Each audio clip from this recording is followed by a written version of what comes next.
ಪ್ರಜಾಧ್ವನಿ ವಿಶೇಷ ಕಾರ್ಯಕ್ರಮಕ್ಕೆ ತಮಗೆ ಸ್ವಾಗತ. ಮಾಜಿ ಸಚಿವ ಶ್ರೀರಾಮುಲುಗೆ ಕಂಟಕ, ಸಂಸದ ಡಿ ಸುಧಾಕರ್ಗೆ ಸಂಕಷ್ಟ, ಎಸ್ಐಟಿ ತನಿಖೆಗೆ ಸರ್ಕಾರ ಅಸ್ತು,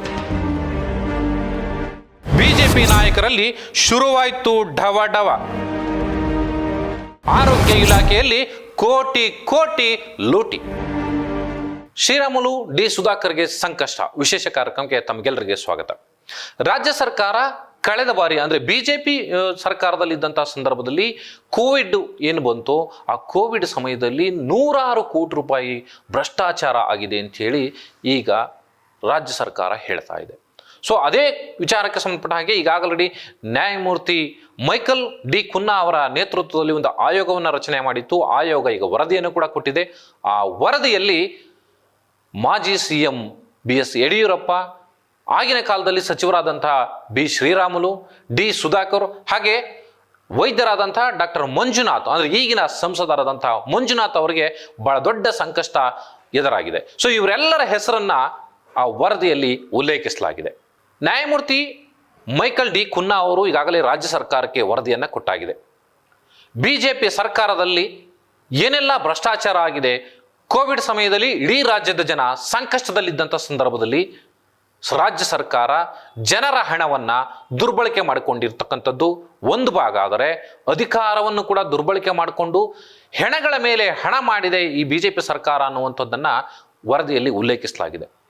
ಸೊ ಈ ವರದಿಯಲ್ಲಿ ಬಹಳ ಸ್ಪಷ್ಟವಾಗಿ ಅಂದಿನ ಮುಖ್ಯಮಂತ್ರಿಗಳಾಗಿದ್ದಂಥ BS ಯಡಿಯೂರಪ್ಪನವರ ಹೆಸರಿದೆ, ಆರೋಗ್ಯ ಸಚಿವರಾಗಿದ್ದಂಥ ಬಿ ಶ್ರೀರಾಮುಲು ಅವರ ಹೆಸರಿದೆ, ಹಾಗೆಯೇ ವೈದ್ಯಕೀಯ ಶಿಕ್ಷಣ ಇಲಾಖೆ ಸಚಿವರಾಗಿದ್ದುಕೊಂಡು ಆನಂತರ ಏನು ಕೋವಿಡ್ ಅನ್ನ ಹ್ಯಾಂಡಲ್ ಮಾಡಿರ್ತಕ್ಕಂಥ ಡಿ ಸುಧಾಕರ್ ಅವರ ಹೆಸರಿದೆ. ಹಾಗೇನೆ ಕೋವಿಡ್ಗೆ ಒಂದು ಟಾಸ್ಕ್ ಫೋರ್ಸ್ ಅನ್ನ ರಾಜ್ಯ ಸರ್ಕಾರ ರಚನೆ ಮಾಡಿತ್ತು. ಆ ಟಾಸ್ಕ್ ಫೋರ್ಸ್ಗೆ ಡಾಕ್ಟರ್ ಮಂಜುನಾಥ್ ಅವರು ಅಧ್ಯಕ್ಷರಾಗಿದ್ದರು. ಯಾವುದೇ ಖರೀದಿಯ ಸಂದರ್ಭದಲ್ಲಿ ಟಾಸ್ಕ್ ಫೋರ್ಸ್ ಮೀಟಿಂಗ್ ಆಗ್ತಾ ಇತ್ತು. ಸೊ ಆ ಮೀಟಿಂಗ್ನಲ್ಲಿ ಆದಂತಹ ನಿರ್ಣಯಗಳನ್ನ ಅಧ್ಯಕ್ಷರಾದಂಥ ಡಾಕ್ಟರ್ ಮಂಜುನಾಥ್ ಅವರೇ ಹ್ಯಾಂಡಲ್ ಮಾಡ್ತಾ ಇದ್ರು. ಅವರ ನಿರ್ದೇಶನದ ಮೇರೆಗೆ ಎಲ್ಲವೂ ಖರೀದಿ ಆಗ್ತಾ ಇತ್ತು. ಸೊ ಈ ಹಿನ್ನೆಲೆಯಲ್ಲಿ ಆರೋಗ್ಯ ಇಲಾಖೆಯಲ್ಲೇ ಮಂಜುನಾಥ್ ಅವರ ನಿರ್ದೇಶನದ ಮೇರೆನೆ 650 ಕೋಟಿ ಭ್ರಷ್ಟಾಚಾರದಲ್ಲಿ ಮಂಜುನಾಥ್ ಭಾಗಿ ಮೌಲ್ಯದ ವಸ್ತುಗಳನ್ನ ಖರೀದಿ ಮಾಡಲಾಗಿದೆ. ಅವೆಲ್ಲವೂ ಕೂಡ ಭ್ರಷ್ಟಾಚಾರದಿಂದ ಕೂಡಿದೆ ಅನ್ನುವಂಥದ್ದನ್ನ ನ್ಯಾಯಮೂರ್ತಿ ಡಿ ಕುನ್ನಾ ಅವರ ವರದಿಯಲ್ಲಿ ಉಲ್ಲೇಖಿಸಲಾಗಿದೆ. ಮತ್ತೊಂದು ಕಡೆಯಲ್ಲಿ ವೈದ್ಯಕೀಯ ಶಿಕ್ಷಣ ಇಲಾಖೆಯಲ್ಲಿ ಮೇಲ್ನೋಟಕ್ಕೆ ಕಂಡು ಬಂದಿರತಕ್ಕಂಥದ್ದು 188 ಕೋಟಿ ರೂಪಾಯಿ ವಸ್ತುಗಳನ್ನು ಖರೀದಿ ಮಾಡಿದರೆ ಅದರಲ್ಲಿ 125 ಕೋಟಿ ರೂಪಾಯಿ ಹಗರಣ ಆಗಿದೆ, ಅಂದರೆ ಅಕ್ರಮವಾಗಿ ನಡೆದಿದೆ ಅನ್ನುವಂಥದ್ದನ್ನ ವರದಿಯಲ್ಲಿ ಉಲ್ಲೇಖಿಸಲಾಗಿದೆ. ಇಡೀ ವರದಿಯಲ್ಲಿ ನ್ಯಾಯಮೂರ್ತಿ ಡಿ ಕುನ್ನಾ ಅವರು ಎಳೆಯಾಗಿ ಕೋವಿಡ್ ಸಂದರ್ಭದಲ್ಲಿ 2019 ಡಿಸೆಂಬರ್ ಇಂದ ಹಿಡಿದು ಕೋವಿಡ್ ಅಂತ್ಯ ಆಗುವವರೆಗೂ ಕೂಡ ಏನೆಲ್ಲ ಹಗರಣಗಳಾಗಿದೆ, ಯಾವ್ಯಾವ ಕಂಪನಿಗಳಿಗೆ ಇಂದ ಎಷ್ಟೆಷ್ಟು ಕಿಕ್ ಬ್ಯಾಕ್ ಬಂದಿದೆ, ಸೊ ಅದರಲ್ಲಿ ಮುಖ್ಯಮಂತ್ರಿಗಳ ಪಾಲೆಷ್ಟು, ಆರೋಗ್ಯ ಸಚಿವರಾಗಿದ್ದಂತಹ ಬಿ ಶ್ರೀರಾಮುಲು ಅವರು ಸ್ವಲ್ಪ 1.5 ವರ್ಷಗಳ ಕಾಲ ಕೋವಿಡ್ ಅನ್ನ ಹ್ಯಾಂಡಲ್ ಮಾಡಿದ್ರು, ಶ್ರೀರಾಮುಲು ಅವರ ಪಾತ್ರ ಎಷ್ಟು, ಅನಂತರ ಡಿ ಸುಧಾಕರ್ ಅವರು ಕೂಡ ವೈದ್ಯಕೀಯ ಶಿಕ್ಷಣ ಇಲಾಖೆ ಸಚಿವರಾಗಿದ್ದುಕೊಂಡು ಆರೋಗ್ಯ ಇಲಾಖೆಯನ್ನು ಕೂಡ ಹ್ಯಾಂಡಲ್ ಮಾಡಿದ್ರು. ಸೊ ಅವರ ಪಾಲೆಷ್ಟು, ಅವರೆಷ್ಟು ಕಿಕ್ ಬ್ಯಾಕ್ ಅನ್ನ ಪಡೆದಿದ್ದಾರೆ, ಎಷ್ಟು ಭ್ರಷ್ಟಾಚಾರ ಆಗಿದೆ. ಹಾಗೇನೆ ವೈದ್ಯಕೀಯ ತಂಡವನ್ನ ಕಟ್ಟಿಕೊಂಡು ಡಾಕ್ಟರ್ ಮಂಜುನಾಥ್ ಅವರು ಎಷ್ಟೆಲ್ಲ ಭ್ರಷ್ಟಾಚಾರವನ್ನ ಮಾಡಿದ್ದಾರೆ ಅನ್ನುವಂಥದ್ದನ್ನ ಎಳೆಯಾಗಿ ಆ ವರದಿಯಲ್ಲಿ ಉಲ್ಲೇಖಿಸಲಾಗಿದೆ. ಈ ವರದಿಯನ್ನ ಆಯೋಗ ನೀಡಿರ್ತಕ್ಕಂಥ ವರದಿಯನ್ನ ತೆಗೆದುಕೊಂಡು ಈಗ ಆಲ್ರೆಡಿ ಮುಖ್ಯಮಂತ್ರಿ ಸಿದ್ದರಾಮಯ್ಯನವರು ಸಚಿವ ಸಂಪುಟ ಸಭೆಯಲ್ಲಿ ಆ ವಿಚಾರವನ್ನ ಚರ್ಚೆಗೆ ತೆಗೆದುಕೊಂಡು ಬಂದಿದ್ರು. ಸೊ ಆ ವರದಿಯನ್ನು ಸಂಪೂರ್ಣವಾಗಿ ನಿನ್ನೆ ನಡೆದಂಥ ಚರ್ಚೆ ಮಾಡಲಾಗಿದೆ. ಬಹುತೇಕ ಸಚಿವರ ಒತ್ತಾಯ ಒಂದೇ ಆಗಿರತಕ್ಕಂಥದ್ದು, ಡಾಕ್ಟರ್ ಮಂಜುನಾಥ್ ಅವರ ಸಾರಥ್ಯದಲ್ಲಿ ಅಂದ್ರೆ ಆ ಟಾಸ್ಕ್ ಫೋರ್ಸ್ನ ಅಧ್ಯಕ್ಷರಾಗಿದ್ದಂತಹ ಅವತ್ತಿನ ಸಂದರ್ಭದಲ್ಲಿ ಸಂಸದ ಮಂಜುನಾಥ್ಗೂ ಸಂಕಷ್ಟ. ಮಂಜುನಾಥ್ ಅವರನ್ನ ಅರೆಸ್ಟ್ ಮಾಡಿದರೆ ಇಡೀ ಕೋವಿಡ್ ಸಂದರ್ಭದಲ್ಲಿ ರಾಜ್ಯದಲ್ಲಿ ನಡೆದಂತಹ ಹಗರಣಗಳೇನು, ಹೆಣಗಳ ಮೇಲೆ ಬಿಜೆಪಿ ಸರ್ಕಾರ ಹೇಗೆ ಹಣ ಮಾಡ್ತು ಅನ್ನುವಂಥದ್ದು ಎಳೆಯಾಗಿ ಗೊತ್ತಾಗುತ್ತೆ. ಇದನ್ನ SITಗೆ ಕೊಡಬೇಕು ಅಂತೇಳಿ ಒತ್ತಾಯವನ್ನ ಮಾಡಿದ್ದಾರೆ. ಸೊ ಈ ಹಿನ್ನೆಲೆಯಲ್ಲಿ ರಾಜ್ಯ ಸಚಿವ ಸಂಪುಟ ಸಭೆ ಈಗ SITಗೆ ಈ ಇಡೀ ಕೋವಿಡ್ ಪ್ರಕರಣವನ್ನ ತನಿಖೆಗೆ ವಹಿಸಿದೆ.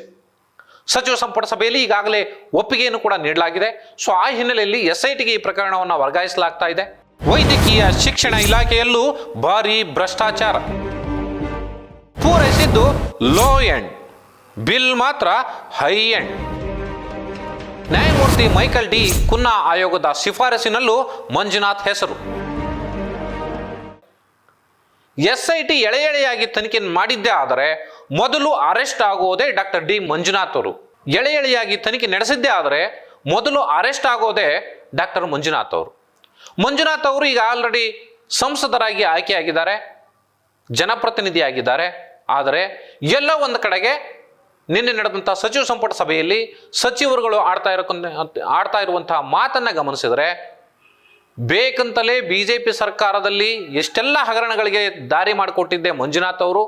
ಮಂಜುನಾಥ್ ಅವರ ಕಾರಣಕ್ಕಾಗಿ ಎಲ್ಲರೂ ಕೂಡ ಸೇಫ್ ಆಗಿ ಈ ಹಗರಣವನ್ನ ಮಾಡಿದ್ದಾರೆ, ಎಲ್ಲೂ ಕೂಡ ಇವರು ತಗಲಾಕೊಳ್ಳಿಲ್ಲ ಅನ್ನುವಂಥ ಮಾತುಗಳು ಕೇಳಿ ಬರ್ತಾ ಇದ್ದಾವೆ. ಸೊ ಆ ಕಾರಣಕ್ಕಾಗಿ ಮಂಜುನಾಥ್ ಅವರು ಬಿಜೆಪಿಯಲ್ಲೇ ತಮ್ಮ ಎಲ್ಲ ಕುಟುಂಬಗಳನ್ನು ಸದಸ್ಯರು ಕೂಡ JDS ನಲ್ಲಿದ್ದರೂ ಕೂಡ ಬಿಜೆಪಿಯಲ್ಲಿ ಹೋಗಿ ಟಿಕೆಟ್ ಅನ್ನ ಗಿಟ್ಟಿಸ್ಕೊಂಡ್ರು, ಸಂಸದರಾದರು ಅನ್ನುವಂಥ ಮಾತುಗಳನ್ನ ಆಡ್ತಾ ಇದ್ದಾರೆ. ಸೊ ಹಾಗಾದ್ರೆ ನ್ಯಾಯಮೂರ್ತಿ ಡಿ ಕುನ್ನಾ ಅವರು ತಮ್ಮ ಆಯೋಗದ ವರದಿಯಲ್ಲಿ ನೀಡಿರ್ತಕ್ಕಂಥ ವರದಿಯಲ್ಲಿ ಹೇಳಿರೋ ಪ್ರಕಾರ ಇದೆಲ್ಲವೂ ಕೂಡ ಪ್ರೀ ಪ್ಲಾನ್ಡಾ? ಸೊ ಇಂಥದ್ದೊಂದು ಪ್ರಶ್ನೆ ಕರ್ನಾಟಕದ ಜನರಲ್ಲಿ ಈಗ ಕಾಡ್ತಾ ಇರುವಂಥದ್ದು. ಸೊ ಆ ಕಾರಣಕ್ಕಾಗಿ ಈ ಎಲ್ಲ ಹಗರಣದ ಬಗ್ಗೆ ತನಿಖೆಯನ್ನು ನಡೆಸಬೇಕು ಅಂತ ಹೇಳಿ ಇಡೀ ಪ್ರಕರಣವನ್ನ SITಗೆ ವಹಿಸಲಾಗಿದೆ. ಸೊ ಬಿಜೆಪಿ ರಾಜ್ಯ ಸರ್ಕಾರವನ್ನ ಕಟ್ಟಿ ಹಾಕಲಿಕ್ಕೆ ಬೇರೆ ಬೇರೆ ರಣತಂತ್ರವನ್ನ ಮಾಡ್ತಾ ಇದ್ರೆ ಬಿಜೆಪಿಯನ್ನ ಬಗ್ಗು ಬಿಡಿಲಿಕ್ಕೆ, ಪ್ರತಿಪಕ್ಷವಾಗಿ ಬಿಜೆಪಿಯನ್ನ ಕಟ್ಟಿ ಹಾಕಲಿಕ್ಕೆ ರಾಜ್ಯ ಸರ್ಕಾರ ಕೂಡ ಈಗ ಆಲ್ರೆಡಿ ಸಿದ್ಧತೆಯನ್ನ ಮಾಡಿಕೊಂಡಿದೆ. ಸೊ ಅದಕ್ಕೆ ಮೂಲ ಅಸ್ತ್ರ ಇರುವಂಥದ್ದೇ ಕೋವಿಡ್ ಪ್ರಕರಣಗಳು. ಕೋವಿಡ್ ಸಂದರ್ಭದಲ್ಲಿ ಕೇವಲ ಇದು 100 ಕೋಟಿ ಹಗರಣ ಮಾತ್ರ ಅಲ್ಲ, ಸಾವಿರಾರು ಕೋಟಿ ಹಗರಣ ನಡೆದಿದೆ ಅಂತ ಮಾತುಗಳು ಕೂಡ ಕೇಳಿ ಬರ್ತಾ ಇದೆ. ಆದರೆ 100 ಕೋಟಿ ಈಗ ಆಲ್ರೆಡಿ ಹಗರಣ ಆಗಿರುವಂಥದ್ದು ಮೇಲ್ನೋಟಕ್ಕೆ ಕಂಡು ಬಂದಿರೋ ಹಿನ್ನೆಲೆಯಲ್ಲಿ ಈ ಅಸ್ತ್ರವನ್ನ ಬಳಸಿಕೊಂಡು ನಾವು ಪ್ರತಿಪಕ್ಷವನ್ನ ಕಟ್ಟಿ ಹಾಕಬೇಕು ಅನ್ನುವಂಥದ್ದು ರಾಜ್ಯ ಸರ್ಕಾರದ ನಿಲುವು. ಆದರೆ ಡಿಸೆಂಬರ್ 9ನೇ ತಾರೀಕಿಂದ ವಿಧಾನಸಭೆ ಚಳಿಗಾಲದ ಅಧಿವೇಶನ ಶುರುವಾಗ್ತಾ ಇದೆ. ಸೊ ಆ ಕಾರಣಕ್ಕಾಗಿ ಸರ್ಕಾರ ಒಂದು ಕಡೆ ರಣತಂತ್ರವನ್ನ ರೂಪಿಸ್ತಾ ಇರುವಂಥದ್ದು ಬಿಜೆಪಿಯನ್ನ ಕಟ್ಟಿ ಹಾಕಲೇಬೇಕು ಅಂತ.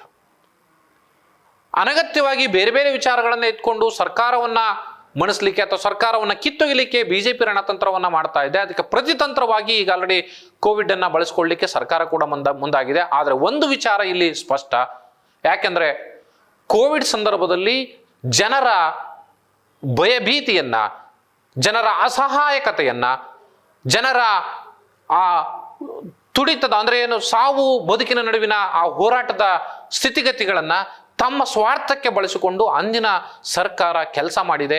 ಸಾಕಷ್ಟು ಕೋಟ್ಯಂತರ ರೂಪಾಯಿ, 100 ಕೋಟಿ ರೂಪಾಯಿ ಹಗರಣವನ್ನ ಮಾಡಿದೆ ಅನ್ನುವಂಥದ್ದು ಸ್ಪಷ್ಟ ಆಗಿದೆ ಮೇಲ್ನೋಟಕ್ಕೆ. ಸೊ ಆ ವರದಿಯನ್ನ ಇಟ್ಕೊಂಡು ತನಿಖೆ ಮಾಡಲೇಬೇಕು. ತನಿಖೆಯಲ್ಲಿ ಸತ್ಯಾಸತ್ಯತೆ ಹೊರಗೆ ಬರಬೇಕು, ತಪ್ಪಿತಸ್ಥರಿಗೆ ಶಿಕ್ಷೆ ಆಗಬೇಕು ಅನ್ನುವಂಥದ್ದು ಕರ್ನಾಟಕದ ಜನರ ಒತ್ತಾಯ. ಇದು ಈ ಹೊತ್ತಿನ ವಿಶೇಷ. ನಮಸ್ಕಾರ.